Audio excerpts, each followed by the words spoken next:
So the Bible says, in the last days there shall be doctrines of devil, 1 Timothy chapter 4. 2 Corinthians chapter 2 says that we are not to be ignorant of Satan's devices.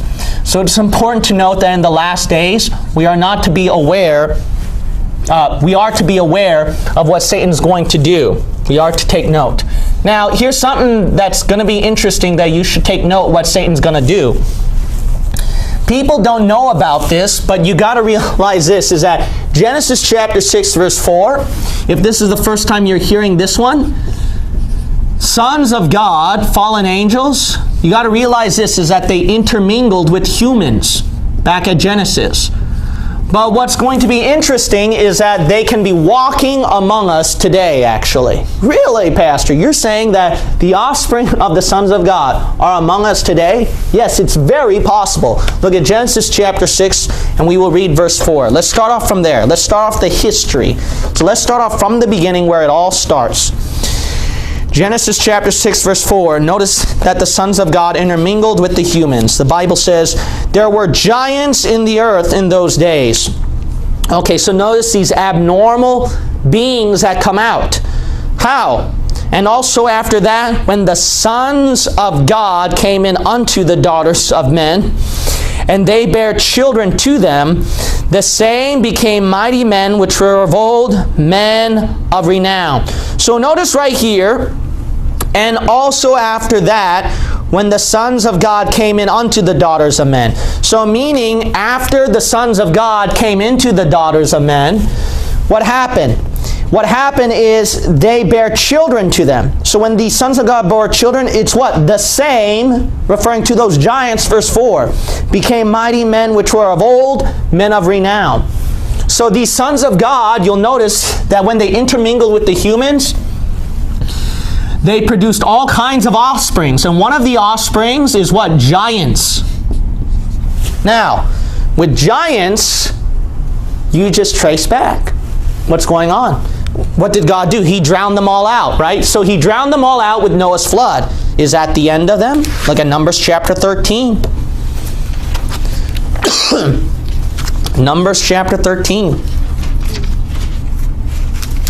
We're going to look at verse 33, Numbers chapter 13. And we're going to read verse 33.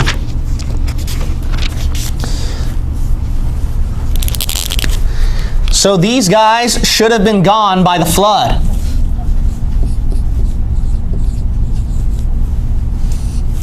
But what happened was this, is that after the flood, they continued. You see giants again. Look at Numbers chapter 13. We will read verse 33. What did the Bible say? And there we saw the giants, the sons of Anak. Now look at these giants. And we were in our own sight as grasshoppers, and so we were in their sight. See, these giants are not like what some people would try to deny. Oh, there's no such thing as the Nephilim or giants during those days. That's just crazy stuff. And no, look at that. That verse says these giants were what? These were far bigger than humans. Humans look like what? Grasshoppers. Bugs. So you got to realize, okay, this ain't normal right here. Okay, this ain't normal. And how you would know that is the law of first mention in the Bible, where it told you it wasn't normal anyways. When the sons of God intermingled with the human, it wasn't a normal thing. So these giants, it's not something normal. So let's keep reading. Look at Deuteronomy chapter 2. Deuteronomy chapter 2. You might say, well, what happened, Pastor? How did these giants continue their offspring? So the Bible never mentioned how, but we can guess two possible theories. So one, sons of God started again. So the sons of God intermingled again. And that's very, very believable. You might say, why is that believable, Pastor? Because the reason why is that I'm not going to teach it at this video, but if you look at Daniel chapter 2 And Revelation chapter 12, those sons of God come down and reside and live with the humans again, and they even intermingle with them again. So if the sons of God did that back at Genesis and all the way at the tribulation, why not in between? The second thing is this, is that one of Noah's offsprings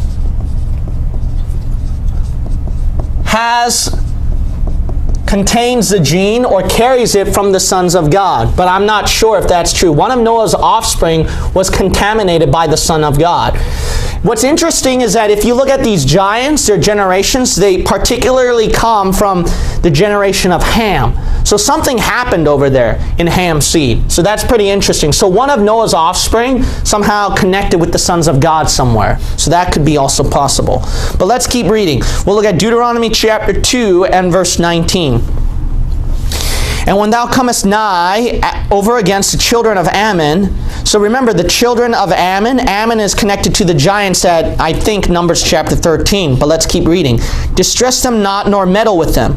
For I will not give thee of the land of the children of Ammon any possession, because I have given it unto the children of Lot for a possession. Okay, so notice right here that God says when you come against the children of Ammon, don't distress them. Look at Deuteronomy chapter 3. Deuteronomy chapter 3. We're going to look at verse 13. Deuteronomy chapter 3. And we will read verse 13. Now, this is going to be pretty interesting, is that where did these giants come from, right? If you want to know where you're going to find these giants, where they're going to be located, it's located according to Numbers chapter 13 and Deuteronomy chapter 2. We're going to look at 3 later on. But it's going to be located where? At the children of Ammon, where Ammon used to be located. If you want to find remains, or if you want to see if any of them are left behind, go to this area right here. That's where you can find them perhaps. Let's look at Deuteronomy chapter 3.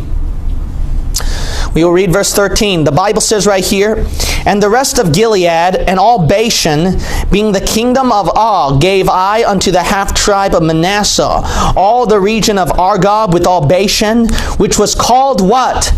The land of giants. So notice right here that Deuteronomy chapter 3 and verse 13, the land of giants was also located at, was it Bashan? Yes, it was located at the region of Argob and Bashan. Now, here's something interesting to note. Why would you say that there are sons of God walking among us today? Because what the children of Israel did is that when they attacked these lands, these guys don't live here anymore. They had to be kicked out of the land by the Jews. So they were scattered. So they're traveling somewhere. They're somewhere out there. But let's keep reading. We're going to look at also 2 Samuel 21. 2 Samuel 21. You're right, they got scattered. Now look, thousands of years later.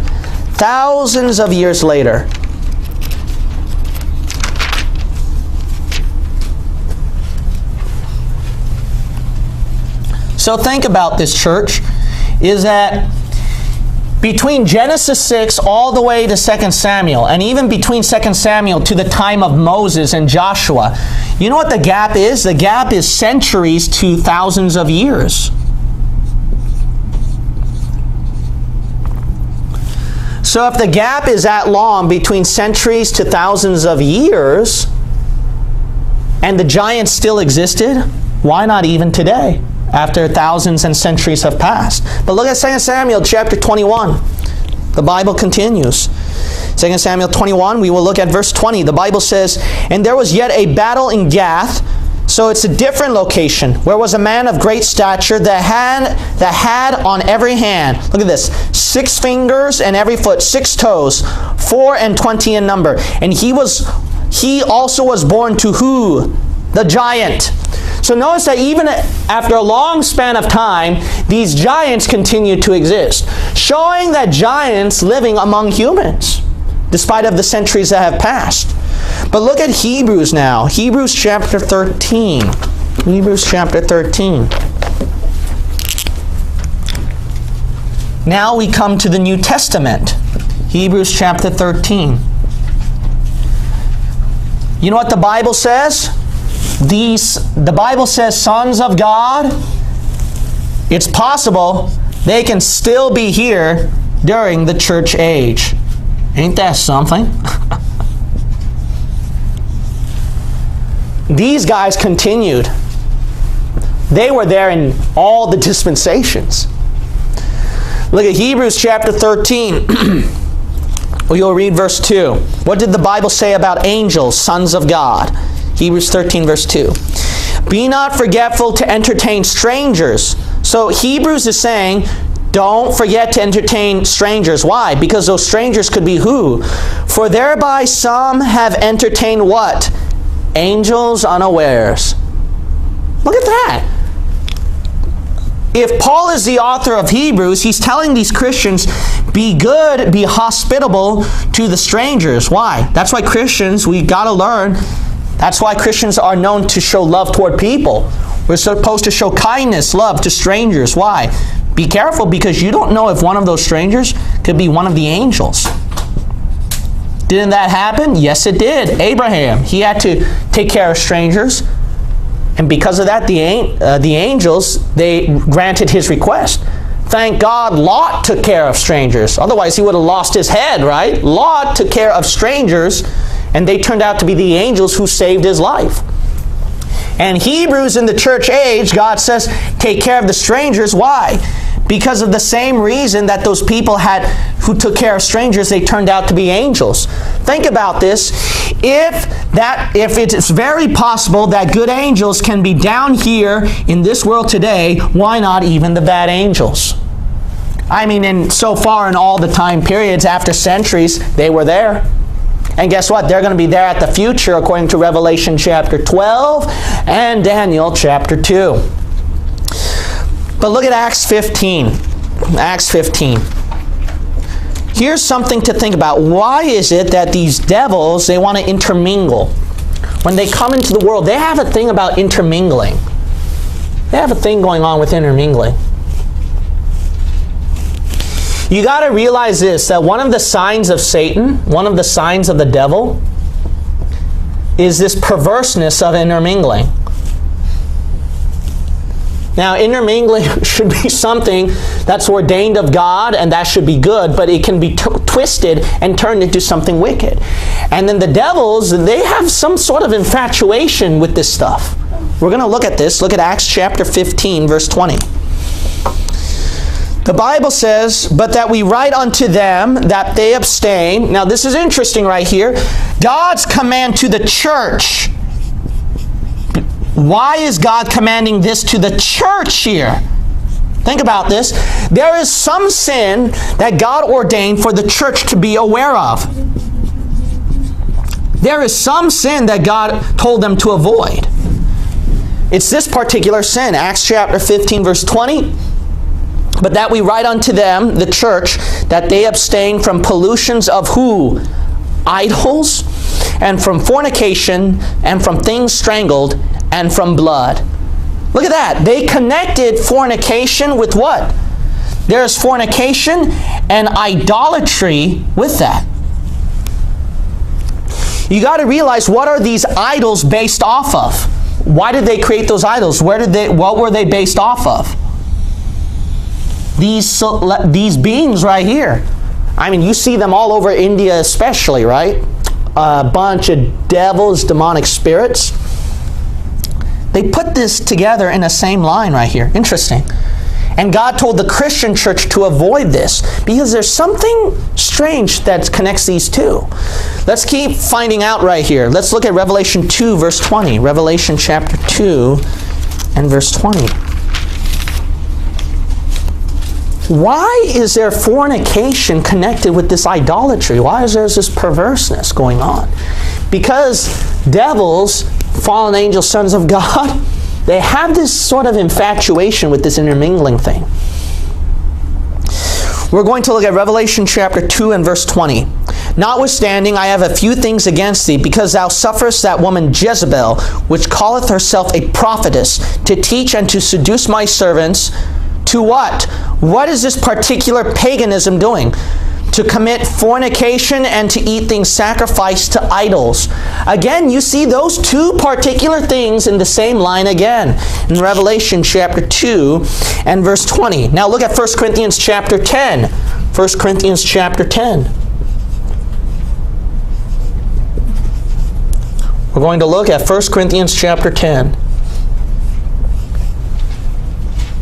They have all eat things offered to idols. Acts 15 warned you to stay away from fornication, eat things offered to idols. Strange, strange.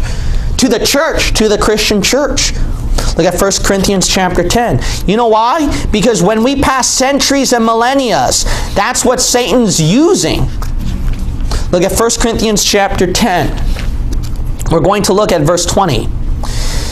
The Bible says right here, but I say that the things which the Gentiles sacrifice, so remember, the things that they sacrifice to devils and not to God. And I would not that ye would have fellowship with devils. So they connect this idolatry with devils. Ye cannot drink the cup of the Lord and the cup of devils. Ye cannot be partakers of the Lord's table and of the table of devils. This fornication and idolatry, you got to understand, is connected with devils. They say when you eat things offered to idols, it is what? That table of devils. There's this connection right here, this strange infatuation right here with devils, that they want fornication and idolatry. Why is that? Because throughout history, when these devils were worshipped and these fallen angels were worshipped, they made graven images to those beings. And those beings, what did they do throughout that time? They had an intermingling. They intermingled. And you got to realize that that kind of intermingling is demonic. It's a sign of Satan. Why is that? I'll tell you why. It's very simple. Because one, Satan has to be worshipped in the tribulation. That's one. That's obvious. So that's why there's idolatry. But two, we live in such a sex-perverted society where you got teenagers now that think it's normal to have premarital sex. That's just normal now. That's just normal. If you've got that mentality, you see how messed up the world became? That's what Satan did. We live in a day and age where teenagers, they just want to sleep with vampires. Where we have men fantasizing about demonic women to sleep with. These kind of weird fantasy about sleeping with what? Mermaids, vampires, and creatures. It's repeating what? It's repeating Genesis 6, but you have to make it look innocent. You have to make it seductive. You have to make it alluring. And guess what? Revelation 12 and Daniel 2, they do come down and live among the humans. And don't tell me a lot of people will what? Want to fornicate with those kind of beings. Who does not want to fornicate with Superman, huh? Look at this. This is very demonic right here. And we live in a day and age where homosexuality is condoned, you've got to understand. So, I mean, how many homosexuals, same sexes with the sons of God would what? They would want to have sexual perversion with them. We live in a day and age where bestiality and pedophiles, they're coming out more bravely now. How many of them, when these sons of God come down, that this fornication, this perversion, will be much more rampant now? Guess what? I'm not going to teach in this study, but I taught you a long time ago, these sons of God intermingled with animals. That's why you got some weird mutants coming out. This is strange, messed up stuff going on right here. Strange, messed up stuff. But you'll notice right here that God is warning who? Today. Why would God give this kind of warning today? Because of the tribulation, what's going to happen. Because of what's happening in the last days. And people who don't know this today in the church age, guess what? You're going to be more open when these guys come down. That's why God gave the specific warning to the church. It's interesting in Acts 15 when they said we're not going to lay any other commandment to the church except what? They mentioned two other things, which I could teach about, but I'm not going to teach them. But they mentioned idolatry and fornication. And they realized that the devils had some partaking to do with that. And guess what? These sons of God, they're walking among us somewhere. They're out there. Strange.